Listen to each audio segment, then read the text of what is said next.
Well, hello, welcome to episode 161 of the Confident Live Marketing Podcast. My name's Ian Anderson-Gray, and in today's episode, we're going behind the scenes with my good friend Joanne Sweeney. We're going to look at what she does with live video, because I've just been amazed at what she does with her setup and just all that she puts into it. We're going to go behind the scenes and see what she's up to. And we've got her here right now. How are you doing, Joanne? Hi, Ian. So thrilled to be on your show. That's great. I'm excited to have you on. Now, you have been on one of my shows before. In fact, you've been on one of these shows. We did a special, didn't we? But you've not been... I've tried to get you on the main show for ages, so I'm so glad that you're here. We finally made it happen. We did. Well, this is the problem when, we're all running busy businesses. It's difficult to get the time, even though you're in the same time zone as me. Tell everyone where you're dialing in from today. So I'm dialing in from the beautiful Salt Hill village in Galway on the west coast of Ireland, and I was running on the prom this morning at 7 o'clock. I love living by the sea. I grew up by the sea, and I always migrate to the coastline. Oh, wonderful. Well, I love the sea as well. Unfortunately, I don't live anywhere near the sea, but I can dream of it. So if you've just joined us watching live, welcome. If you're watching the replay, do put hashtag replay in the comments.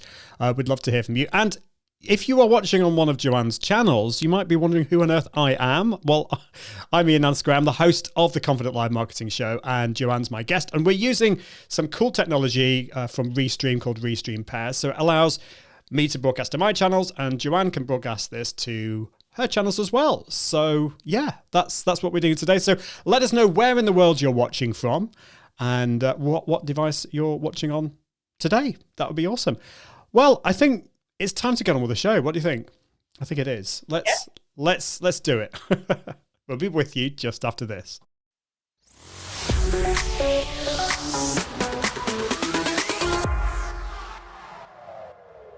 Hello, my name's Ian Anderson-Gray, and in this episode of the Confident Live Marketing Show, we're going behind the scenes with my good friend Joanne Sweeney. We're looking at her tech, her setup, why she does live video.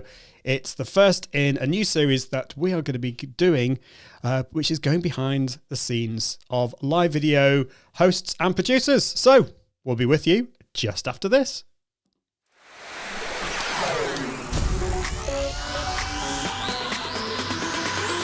Welcome to the Confident Live Marketing Show with Ian Anderson-Gray. Helping you level up your impact, authority, and profits through the power of confident live video. Optimize your mindset and communication, and increase your confidence in front of the camera. Get confident with the tech and gear. And get confident with the content and marketing. Together, we can go live! Well, hello. Welcome to the Confident Live Marketing Show. My name's Ian Anderson-Gray. I'm excited today. We're going to be talking a lot more about why live video. We're talking about tech and how you can optimize your live video process, I suppose. So I'm excited about that. And I can see we've got some live viewers watching. We've got Unseen Universe, who is saying, hi Ian, hope you're well. Hi Joanne, tuned in for the accent. All will be revealed on that. And he says, I'm from the UK, sunny Leeds. So great to see you. Hope you're doing well. And if you've just joined us, don't be shy. Let us know where you are watching from. So yes, that's what we're going to be talking about today. And also, I'd love to tell you a bit more about my community. We've got a new community over at Volley. So if you head on down to confident.live/community, that's confident.live/community, it's a really cool place. It allows you to interact with other people, not live or anything. It's asynchronous video. So you can just record a video, put it up there, or an audio if you're not camera ready, or even text. And it's just a great way to interact in a community. And we've got loads of people there. We're talking about live video, gear, content, marketing, all that kind of stuff. So do join us over there. But it is time to get on with the main part of the show. And I want to introduce to you my good friend and guest today, Joanne Sweeney, who is the founder of the Digital Marketing Institute and Public Sector Marketing Institute. She's a two-time author and host of the Public Sector Marketing Show and podcast. Her company was named Ireland's Best Online Social Media Trainer of 2021 by EU Business News, and she lives in Galway, Ireland, with her two children, Sophie and Bobby. Welcome to the show. How are you doing, Joanne? Great to have you here. I love that we have a live audience and they are so enthusiastic. Well, we always like to roll the red carpet out. So we've tried to get you on for a while, but as I was saying before we started recording, you're very busy, I'm very busy, and it's just been difficult to do, even though we're in the same time zone. So you're living in Galway, Ireland. We're talking about the fact that you live by the sea, which sounds lovely. And does that help you, do you think, in being by the sea? Does that help you be more successful as a business person, do you think, being in a lovely place? Well, I think it helps me mentally and physically because I love to run by the sea, intending to do more sea swimming when the water gets a little bit warmer. But yeah, it helps me be the best version of myself before I show up for work. And then obviously the clients get the best of me and I'm better in my business. So that kind of physical and mental, bringing that into your business is hugely important. And I know when I'm kind of off peak with my exercise or kind of in my mental state, that it definitely brings down the tone and the output in my business. Yeah, so true. I mean, we do talk a lot about mindset on this show. We talk about the tech and gear, of course, and content and marketing, but I think just your well-being is so important to your creativity, to everything really. And so I love the idea of living by the sea. But let's not talk too much about that, otherwise I'm going to get jealous. We've got Linda Flynn watching on LinkedIn. Great to see you, Linda. Let us know if you've got any questions or thoughts as we go behind the scenes with Joanne's setup. So look, we were talking that I think we've known each other now for at least 6 years. I think it was Social Media Summit Ireland where we met. And so back then, live video was only really starting on Facebook. Facebook Live was only a thing in 2016. So how long have you been going live for? Can you remember your first time? Well, I went live for the first time when I was probably 21 or 22 because I'm a trained journalist. But I began to go live on radio.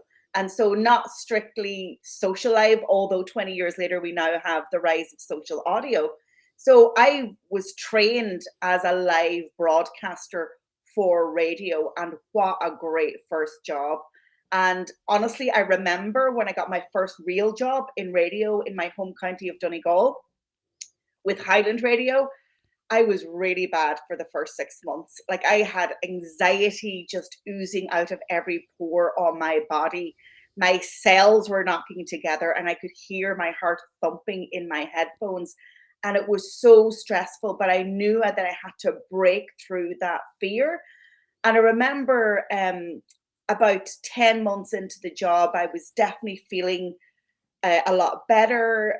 My intonation and my delivery and my clarity was much better. And I met this guy who unfortunately is now deceased, but I'll never forget our interaction. It was in a nightclub in my home village of Downings. And he said, "Oh, you're Joanne, you read the news on Highland Radio." He said, "You used to be SH1T, but now you're really good."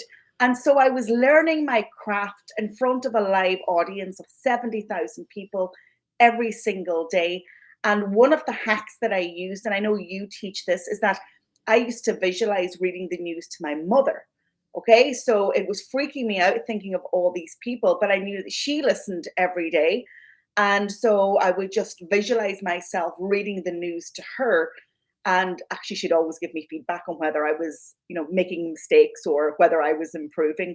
And so, yeah, I've been going live for over 20 years. My first time live on camera, I don't really know. I think I actually did some TV work and I was doing a live piece to camera on the back of some breaking stories. When it comes to social media, probably I was an early adopter, Ian, going back to the early days of, Facebook Live.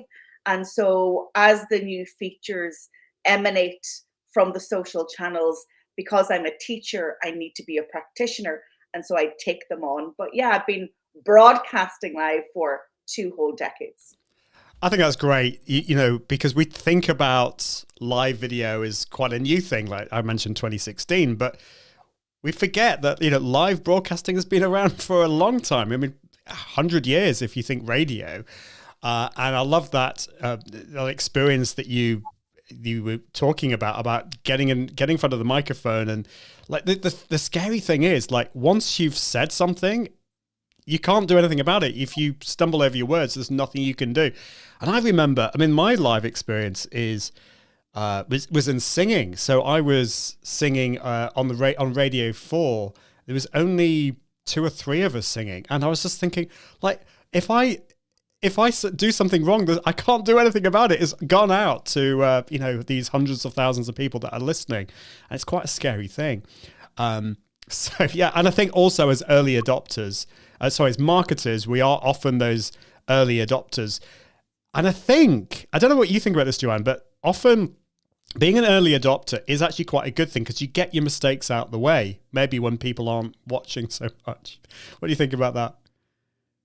Yeah, I agree. And also, don't be afraid of the mistakes. It's in the errors where we find our zone of genius. And it's also in the pain of trying to improve that we're growing.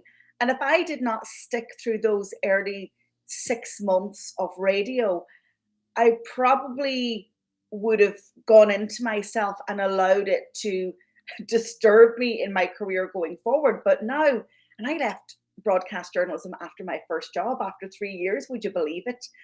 But it is still the craft that has allowed me to develop into a teacher, now into a digital broadcaster and live streamer, podcaster, and hosting events and being MC. And so those skills have definitely improved me, my confidence, but also how I am as a teacher. And ultimately, it's helped my business. So anything that is difficult is worth doing if you really want to get to the other side of that pain. Usually things that aren't painful or aren't a struggle, we actually don't care about. And, you are the master of the confident live streaming industry. And, we often talk about this where we also still get anxiety and we get imposter syndrome, and some days we're just not feeling it, but that's okay. And you have to work through the pain. There are no shortcuts, but all the success and all the value is at the other side. And actually, Linda Flynn, who's watching along, she's another great example. And I've said this to her, so she won't mind me saying it.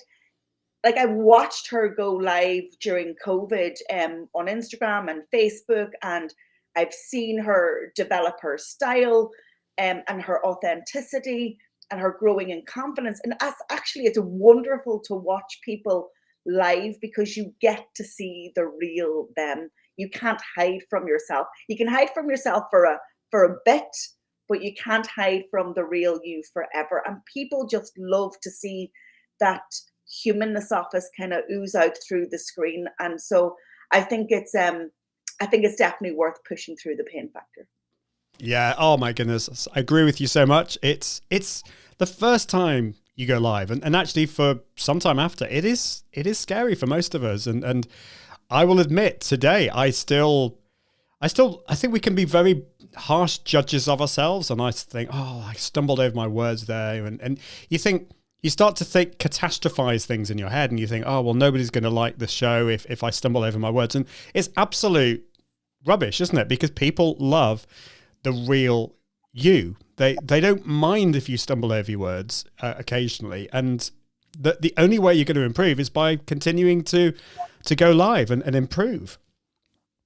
Yeah, and that's the thing about live streaming. I'm a teacher, Ian, you're a teacher, you've taught me, and I watch your live show. And like, you could teach us every single day forever, but until we take action and we lean in to those nerves, we're not going to know where our weaknesses are, where we need to improve, or where the opportunities for our live streaming greatness lie. And so I'm sure you see that as a teacher, where as teachers, we get frustrated that our students want to take the information, they're here to learn, they are committed. But when it comes to taking the action, that's where the inactivity comes, and the paralysis comes, and the procrastination comes. They'll go so far, but they just won't step over that cliff edge into live streaming. And so we've got to keep nudging them more and getting them. And honestly, as you said, catastrophizing it. Most of the bad things are in our head and they're not even real. And there's also a sense of huge achievement after going live and communicating to an audience, and then getting feedback and somebody saying, oh, I saw you live, you popped up, or I watched the replay and something you said really resonated with me. And sometimes we have to take the focus off ourselves and put our ego in our back pocket and be really honest and say, well, actually, I'm showing up for my audience. I'm not really showing up for myself. If I'm showing up for myself, then that's pure ego. But if I'm showing up for my tribe, this is my purpose, and this is actually why I do what I do. And I try and think about that, because like you, I mean, I could look at my numbers and go, oh, well, I'm live, but there's 3 people watching. How embarrassing. And I don't have the huge influencer numbers that other people have on the gram or on YouTube. And, you know, what gives me the right to actually go live when my audience is minute? And you know what? I've gone way past that. And I'm so glad, because that doesn't matter, because my audience is about, you know, like any audience, they're human beings. And if 3 human beings show up and they find value, then that's awesome. Because I used to be that journalist that had all the control. So people would send me in press releases, they'd fax me press releases 20 years ago. And I had the power to say whether that was going on the bulletin or whether it was going in the bin. Fast forward to 2022, and we now all can stand in our power, and we can leverage the channels, the smartphone, the free availability of Wi-Fi and the internet that has democratized, and we can have our voice. And I feel really strong about that. And everybody has a role to play. And, you know, in my books, I talk about the pendulum of power swinging from big corporate business, church and state, and into the hands of the people. And that is the democratization of the internet. And so no matter what you want to talk about, and I'm a proponent of social media for good, then, you know, use it and respect it and value what we have, because we can now reach an audience directly, and we don't have to rely on journalists. We don't have to rely on paid media, and we can organically and authentically build up that tribe. So I think a lot of that fear that you talk about a lot is a lot in our own head. And when we strip that back and we really get purposeful about why we're showing up and consistency of showing up, then it will all come together. And in the consistent doing, you will learn so much. Like, I haven't perfected everything. You know, I still want to grow my audience more. I want to reach new markets, but I know that I have to show up. It's like running. If I want to get fitter, I have to go and do those 3 miles every day and show up for myself, and then come to work and show up for my clients. Because if I don't, and I let the white noise in my head direct me, then you won't see me.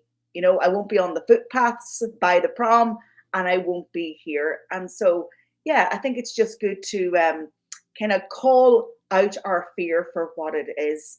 And often it doesn't deserve the oxygen that we give it. And there you go. That was the Confident Live Marketing Show. Now, I'm only joking. That was amazing. But we could leave it there. There's so much to unpack in that, in what you just said there. And it is all in our heads. Most of the stuff is in our heads. And it's all about changing that soundtrack that's running in our heads. And I think you're right. It's kind of like getting fit. You know, I find that if I don't go to the gym for a week or two, it's so much harder to get back into it. And it's the same with live video.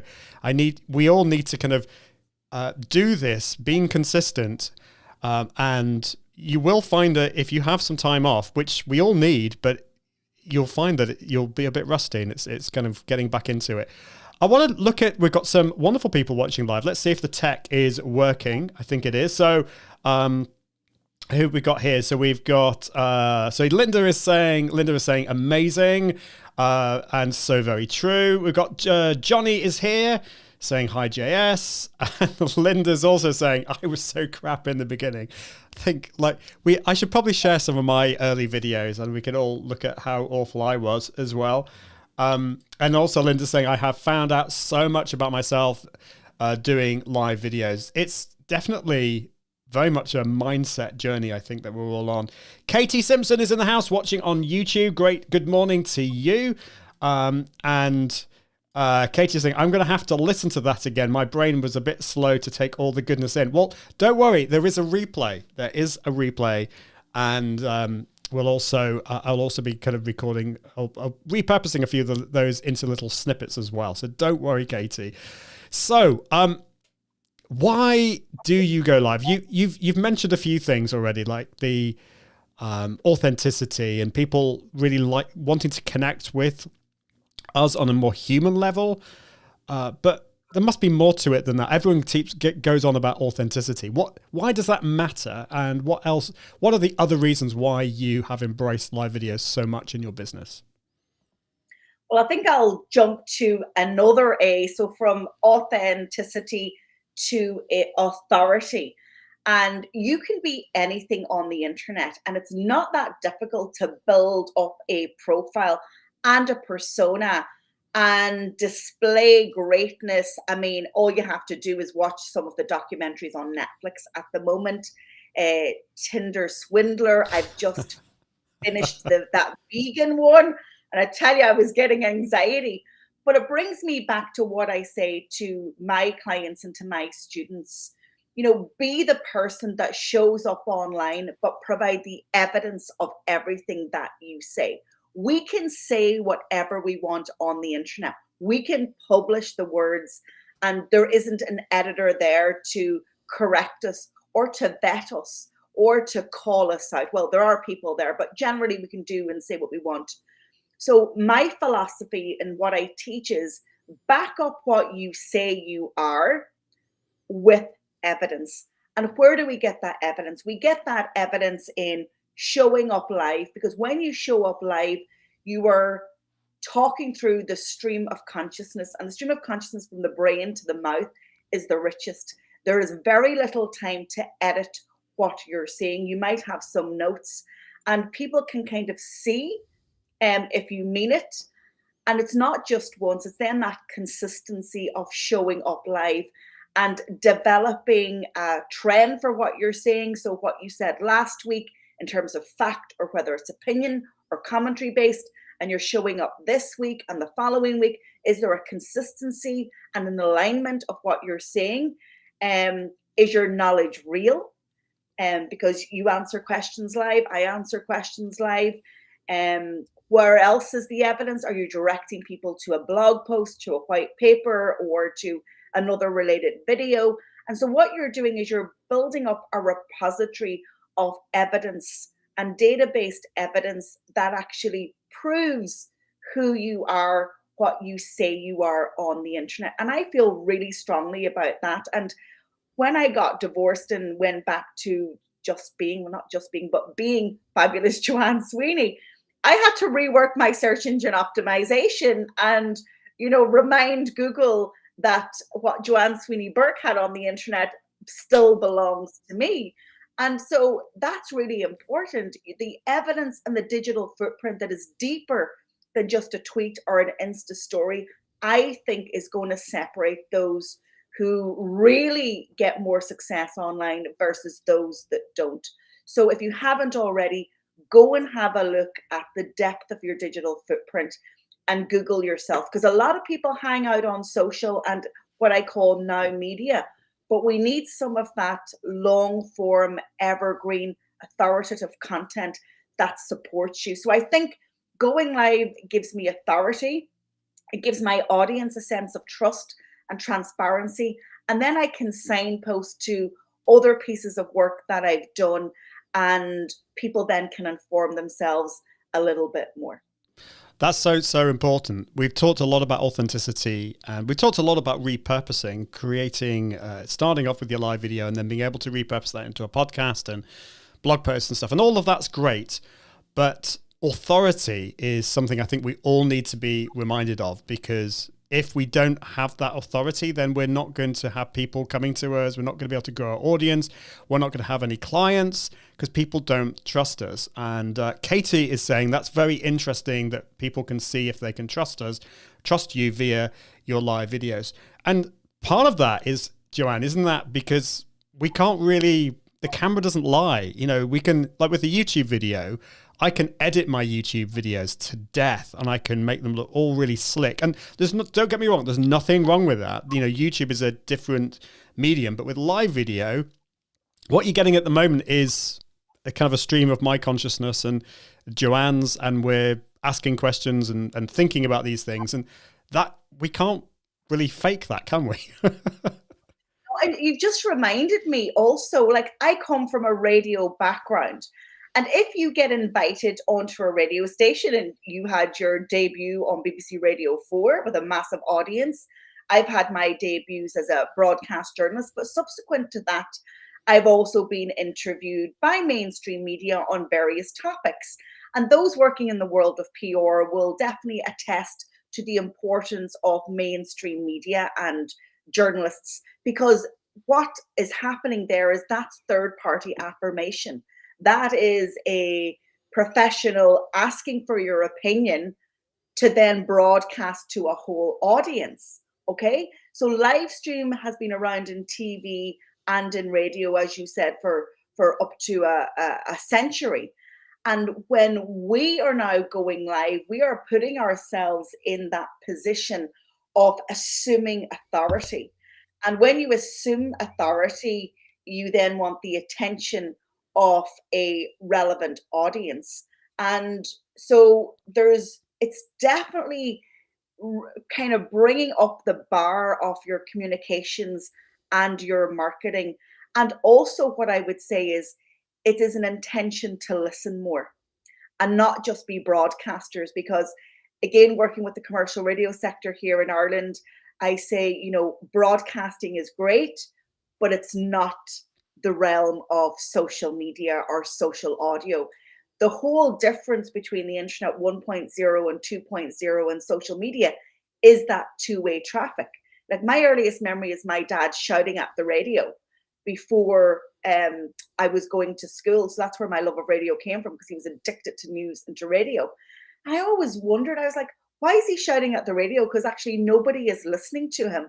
Whereas now he could tweet the radio show and he could have his opinion, and potentially they will read his tweets out, or if not, a whole other audience will see it on Twitter. So we're showing up to share, but to listen. And also we're thinking about the difference that live brings to your profile or to the opinions that you espouse, and also to eventually, what we all want to do is to build up a tribe that have an interest in what we have to say. Yeah, definitely. And I think the word broadcasting is slightly unfortunate.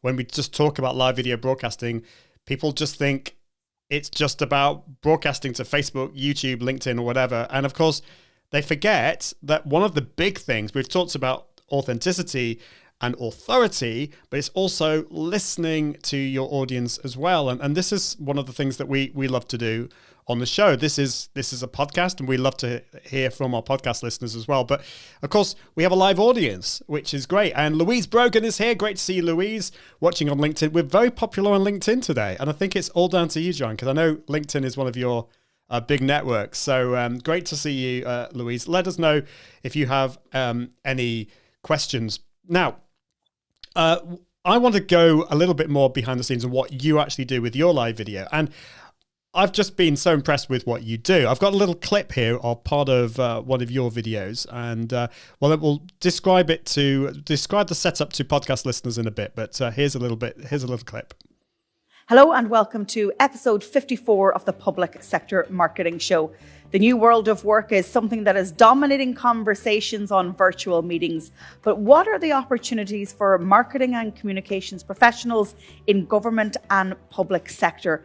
Need they be in the office full time? Can they go hybrid? Or can they work fully remote? Well, in a recent Gartner poll... Well, we could go on, but I just love that. So for podcast listeners, basically, Joanne is in a full TV studio setup. It's great. She's behind a desk, and there's also a little screen behind her. So before we get into like how you use live video, what I want to ask is, obviously your setup there, it looks so professional, and I know a lot of people watching and listening will be incredibly impressed. But does that matter? Does the slickness, the professional like look of things matter? And why? So the first thing I would say is, if you're waiting for the slickness and the quality of the production setup to go live, then please don't. Okay, so I've grown into this studio setup. The reason that I have decided to go down that route is that I have a specific audience that I'm broadcasting to and engaging with, and that's government and public sector. So it's an audience that their attention is difficult to get. I want to stand out. And because I'm a journalist by trade, you can see me, it almost looks like I'm reading the news, and my children say, "Oh God, you've got your radio voice on again." And I go into that mode. But I actually feel that setup actually suits the seriousness of the topics that I am discussing on my show. And it lends itself to building up that trust and that transparency with my audience. Now, it might be a little bit too kind of, I don't know, academic maybe for a business audience, or but there was a deliberate line of thinking behind that production. And also, I never got a job on TV reading the news. And you know what? I decided to give myself a job. I love it. And I think you've said some really important things, and I just want to kind of go over those. The first thing is that if you're watching that, and you think, "Oh, wow, that's amazing," but if before I go live, I'm going to have to like get a better camera. I'm going to have to get the setup exactly like Joanne's, or I'm going to have to get a microphone just like Ian's. And no, you don't. Like, if you look back at Joanne's first live setup, I don't know what it was, or if you look at mine, mine was awful, and I was really struggling to even. My computer was like overheating. But you've got to get started. And also, I love what you said, that you've got to think about your audience now. And you've thought really strategically about your audience and what will work for them. So that setup might not work for your audience. And that brings me on to the third thing that you said, which is really important, is that we do need to stand out. And it's not like back in 2016 when no one was going live. Live video is being adopted and embraced by of a lot more business owners. So, and there is this real competition to stand out in the feed. If you scroll down your Facebook feed or your LinkedIn feed, are they actually going to bother to click on your live video if it looks a bit, sorry to say this, boring? And your video definitely stands out. Do you think that's obviously a part of what the reason why you're doing what you're doing? Yeah, 100%. The need to stand out now in a world where we're experiencing content shock, as to quote Mark Schaefer from a number of years ago, it is real. And also, there's another strategic move in my kind of live video playbook here. And what I'm doing is I'm demonstrating to my prospective clients or to my prospective students that this is the quality that you can expect and the experience that you can expect when you work with us. So I'm actually putting out my net there and putting out my marketing stall, if you like. And I'm saying, we take what we do really, really seriously. And if you choose to study or work with us, you will get that level of experience. And so that's also a really important calling card from that point of view. It's about your standards, right? You know what I mean? And again, this is just for my audience. And again, to repeat what Ian says, it might not work for your own audience. And like, I have to make business decisions around, hiring that studio and committing with that. And that show in particular, I did have a previous podcast, but this show in particular is now about 13 months old, and I've decided to stick with it and to continue. And Ian, we spoke it before the public sector marketing show went live, and you actually helped me in that whole process. Yeah, no, that was fun to do, and it's just been amazing to see. You just like implement so much, and it just go. I mean, we were talking about this before, that you're the kind of person that just gets on with it, and I'm sure I do, and I think it's so important because, I can spend an hour of my day procrastinating. My anxiety levels will just dial up.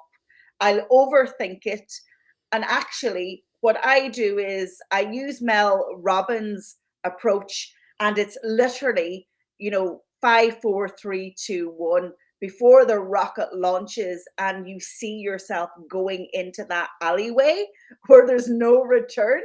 I just get up and I take action. And honestly, taking the action, whether it's getting on your runners to go for a run, or whether it's switching on your computer and you say to yourself, I'm going to do 10 minutes. Because you can all give 10 minutes, or if it's running, say, I'll run to the bottom of the road and I'll turn back. And by the time you get to the bottom of the road and I see that prom and that water in front of me, there is no way that I'm turning on my heels. I'm going to keep going. So procrastination takes more energy, raises your anxiety levels. And because I've set that standard for myself now in terms of taking action, it served me well. And there's also a serotonin release from taking action too. So it's win-win. Oh, I love this. Yes, serotonin, dopamine, we all need those happy hormones, don't we? And, are there any recovering perfectionist procrastinators in the house? I think we're all there. Don't overthinking. Like I'm the master of overthinking. Oh, I was. And I think this is one of the reasons why I love live video. Once you get over that initial fear, you get on with it. I mean, this show, if anything goes wrong with my camera, there's not much I can do about it. You just have to get over yourself. So we've got Dr. Elo in the house watching on YouTube. Great to see you. Linda is saying, amazing, you are the queen and you just need to start. And Laura is watching on LinkedIn saying, love Mel Robbins. I've actually got Mel Robbins' book on my Audible playlist, and I haven't got around to it yet. So that's a reminder on that. And Katie Simpson says, I love that. Just do it and do 10 minutes, and it helps the stress cortisol. And it's like going to the gym. I always struggled with going to the gym, and actually just putting my trainers out in the morning kind of reminded me, and even getting in the car, it's actually getting out the door that's the difficult thing. Katie is saying, yes, I've got my first webinar tomorrow and didn't sleep till gone 2 a.m. All the best for that, Katie. It's going to be awesome. Just doing your first one, that's the most difficult, isn't it? And Laura's saying, yeah. So tell us a little bit more about your setup, Joanne. Where do we start? I don't even know where to start, Joanne. Maybe you can help us here. Do we talk about, maybe let's talk about your strategy. That's probably the best thing. So talk about what it is that you are doing with live video, and we'll take it from there. So my strategy ultimately is to build trust within an audience of professionals working in government and public sector. They are leaning into social and digital communications, and they need support. And my career and background and all of my books and everything aligns with that. And so I know where they hang out. I know they are going to Google. I know what keywords they're searching on Google. Usually it's social media strategy template for government.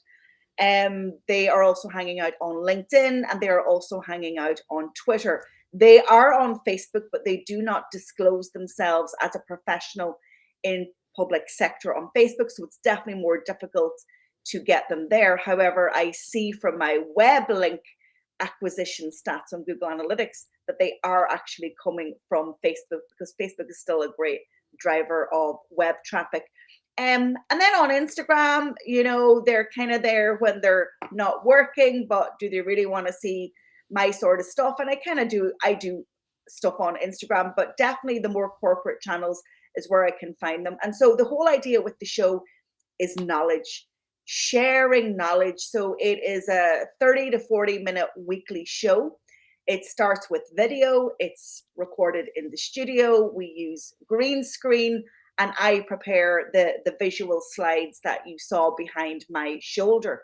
And so I would map out my content plan for a quarter. So I'd have an idea of the next 12 episodes, but I leave some freedom in there depending on what's trending. For example, there might be new studies out. I've got an episode coming up shortly on war storytelling through social media on the back of what's happening in Ukraine. And then I will then tease out the topic. And within my show, and again, I work with you on the structure of it. I have the introduction, which tells you what's coming up. I have Joanne's column. And in the column, I'm priming the audience and I'm developing the theme. So it's almost like a radio column. Okay, that's how I view it. My column is like a radio column because I'm a huge radio fan. And then I go into the consulting segment. And in the consulting segment, I will take one practical challenge or issue and I will give free consulting advice on it. And then we go into the interview. So I'll speak to somebody who has overcome that challenge in government, in public sector, or an industry expert. And then I close off with a reminder for people to subscribe. And I also give a free resource in every show. So whether it's a webinar or whether it's a guide. And that's it. It is just knowledge, value, and letting people take that free value and that free knowledge until they reach a point where they are ready to work with me. So my sales tactics aren't aggressive. It's all about waking up an audience, getting their attention, and building that trust. And I can see it because I can see them coming through my inbox or calling me. And more often than not, they'll say, I'm a listener to your podcast. I watch your videos. You hit on something that really we're struggling with now. Can you help? And so that's a very organic way for me to develop my business. And actually, it sits better with me also. And so, yeah, that's the strategy: is knowledge first, value first, show up for my audience, and leveraging the power of live streaming to reach an international audience. Because I would argue a lot of the sector in Ireland know me, and I've worked with a lot of them, but now I'm trying to broaden my net. And so that show goes out on a Wednesday on YouTube and on Facebook. So it's simulcast at 11 a.m. And then the podcast episode goes out on a Thursday, along with the blog post and the show notes. And just like you, Ian, we repurpose the hell out of the show. We create 3 epic videos. So videos of about 2 minutes that are branded and have captions overlaid.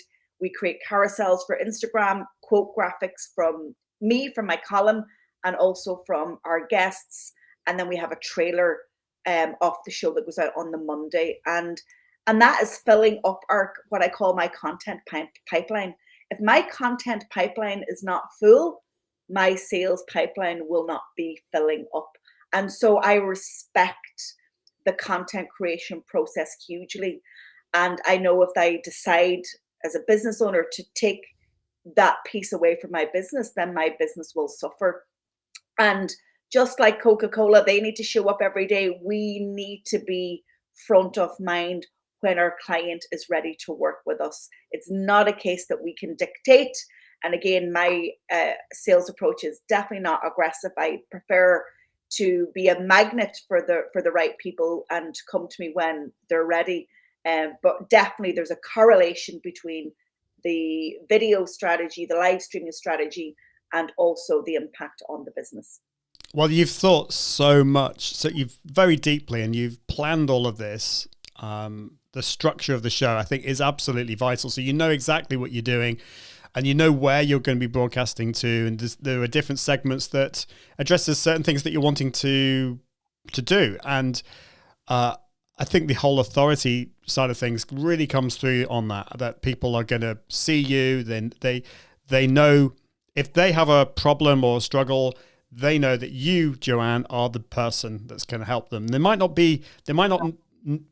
need you now, but in a month's time, a year's time, they might be in a bit of a pickle and they think, I need some help. Oh, Joanne is the one I need to go to.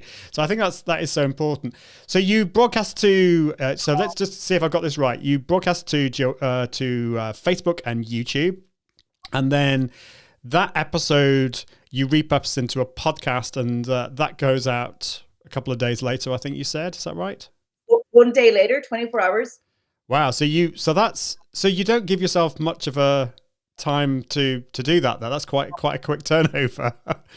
Yeah, well, the secrets are in the batch producing process, so I'm planning ahead, I'm producing ahead, and I'm streaming as premieres, so as live streams, and then I'll interweave kind of lives in between it, because one of my difficulties is actually being able to be live like on a Wednesday at 11 o'clock, and this is why it was so difficult for us to meet up at this time, is that very often my mornings and then my afternoons are actually taken up training people, so I'm actually in the trenches doing the work.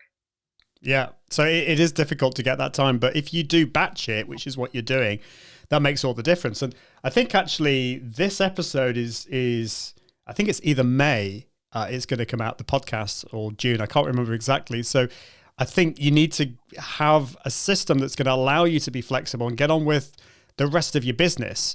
That is absolutely vital. So I love that. And then you repurpose that into a blog post as well. Now, you have a team to help you with this.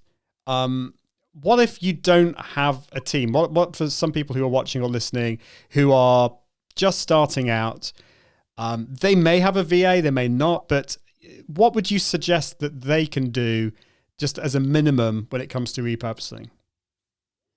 So the best place to start if you're intending to do repurposing is with video, because video has audio and then you can also transcribe for text. If you don't have a team and you don't have a budget, then you just got to look to the social platforms.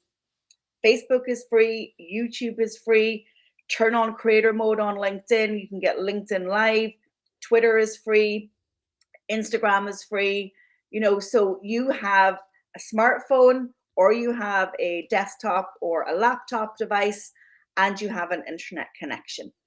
But I am a huge proponent of thinking out the why and the how. So who is your audience? What is going to be the consistent show that you produce? Is it interview based? And then maybe you're using something like StreamYard, for example, or is it a solo show where you're going out, or is it going to be a mix of both? You have to think those things out. And another thing that I would say about having guests is that's another way to build authority, because you are influential by your network and the audience that you hang out with. And that's also like another way of third-party affirmation. So just choose your channel based on where your audience is. Use your device. You have a free internet connection, or you have internet connection. So from that point of view, nothing is stopping you. But you got to think about what you want your show or your live to look like. And start and build it. Like we've changed the show.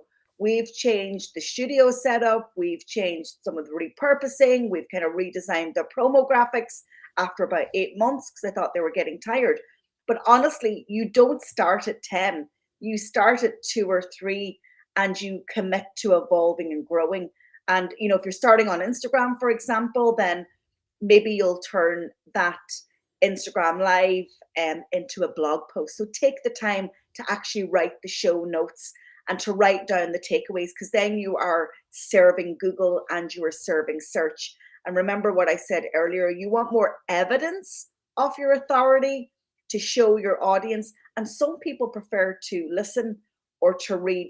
So all of this will help you kind of propagate the internet and lay seeds all over the place.